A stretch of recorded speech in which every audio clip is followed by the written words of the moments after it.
দেখেন দর্শকেরা, দেখেন এই গ্রামের ছেলেপেলেদের শারীরিক অসুস্থতা সারে না কেন এবং তারা রোগা পাতলা হয় কেন। তারা দেখেন এই যে ভাত খাই কোন জায়গায় আইতেছে, সে সকালকার খাবার খাইতেছে। এই বাচ্চাটা একটা খোলামেলা উঠোনে বসে, যেখানে ওই খাবারের ভিতরে জীবাণু ময়লা ধুলবালি সব করতেছে আর এগুলো খাইতেছে। এই জন্য গ্রামের পোলাপাইন পুষ্টিকর হয় না, স্বাস্থ্যকর হয় না, ওদের হেলদির অবস্থা খুবই খারাপ এবং চেহারা নষ্ট হয়ে যায় এবং শরীরে রোগ হয়ে যায়। এই কারণ এদের বাবা মা সচেতন না, এদের খাবার খাইতে পারে না ঠিক মতো, ভালো সেফটি মতো ওদেরকে।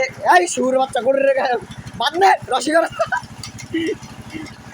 এই ছেলেটা বড় হইলে ছেলেটার শরীরের ভিতরে রোগ ঢুকি যাবে। যে ছেলেটা যে সিচুয়েশনে খাওয়া দাওয়া করতেছে, ওর প্লেটের ভিতরে কতগুলো বালি পড়তেছে, ও এখানে আঙি নাই, ওদের ঘোরদারে বসে ভাত খাইতেছে, কত মানে বায়ু দূষণ ওর খাবারের সাথে ভিতরে যায়, এতে ওর স্বাস্থ্যের ক্ষতি হয়।